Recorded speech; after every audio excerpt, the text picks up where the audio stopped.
राज्यव्यापी परिषद झाली 4/8/26 मध्ये कोल्हापूरमध्ये सर्व व्यापारी आम्ही गोळा झालो। इतर निर्णय असा करण्यात आला आहे का आमचा सेस जो लागत आहे तो रद्द करावा आणि कायदा 1963 पासून हाच कायदा मार्केट कमिटी राबत आहे। प्रत्येक गव्हर्नमेंटच्या कायद्यामध्ये बदल झालेला आहे।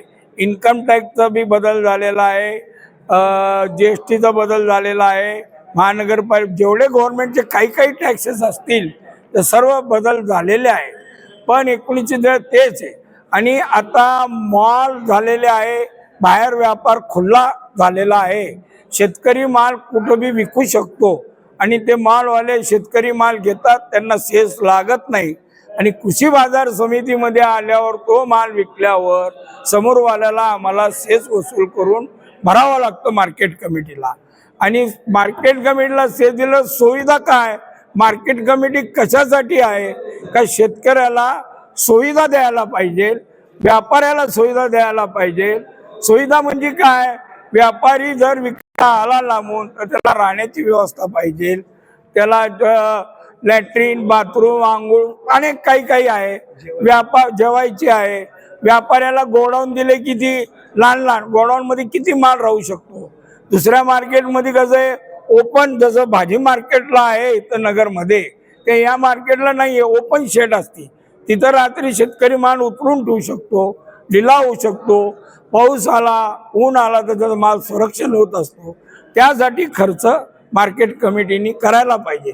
ही सुविधा आम्हाला उपलब्ध होत नाही आणि महाराष्ट्रात सर्वीकडं आमच्या नगरसारखं प्रत्येक तालुका जिल्हा महाराष्ट्रात पूर्ण सगळे जे व्यापारी काल कोल्हापूरहून आलेले पदाधिकारी त्यांचं एकच म्हणणं आहे सेस हा रद्द करा।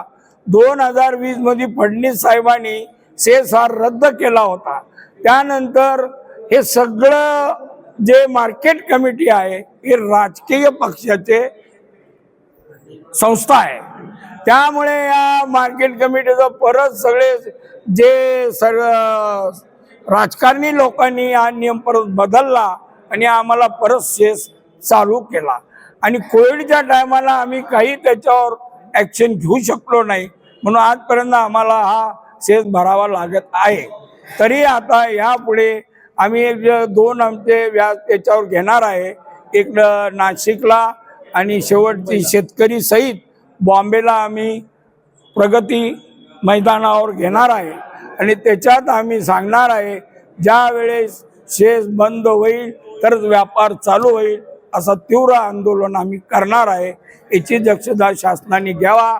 त्या बंदमध्ये कोणी ग्राहकाची नुकसान न व्हावं, कोणाला अन्नधान्य न मिळावा याची गव्हर्नमेंटनी दक्षता घेऊन आमचा निर्णय घेऊन 1% सेस आम्हाला रद्द करावा।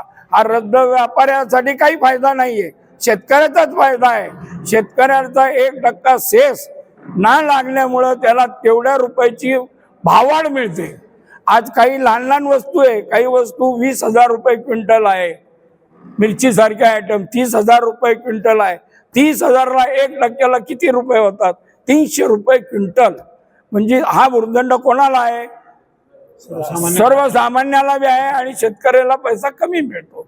तरी याचा नीट विचार करून व्यापारी प्रतिनिधी गव्हर्नमेंटनी मीटिंग मध्ये बोलून याचा सविस्तर माहिती घेणे, मध्यंतरी असं एका रात्री आडत बंद केली तर याच्यात फायदा काही झाला नाही, शेतकऱ्याची नुकसानच झाली आहे। आज मी तुम्ही पत्रकार आहे, शेतकऱ्याला विचारा तुमचा फायदा आहे का नुकसान, ते मी तुम्हाला सांगते आमचं शेतकऱ्याचा फायदा काही नाही।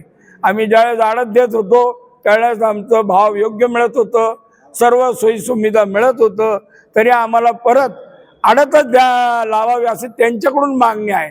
पण गव्हर्नमेंटने कायदा केला आहे की शेतकऱ्याकडून आडत घेऊ नये, म्हणून आम्ही आडत घेत नाही। तरी या सेस एकतर्फी हटाव, सेस कमी झालाच पाहिजे असं सर्वजण आपण एका ह्याच्या मताने सांगा जोरात, सेस रद्द, सेस रद्द, 1963 कायदा बदलायलाच पाहिजे। धन्यवाद।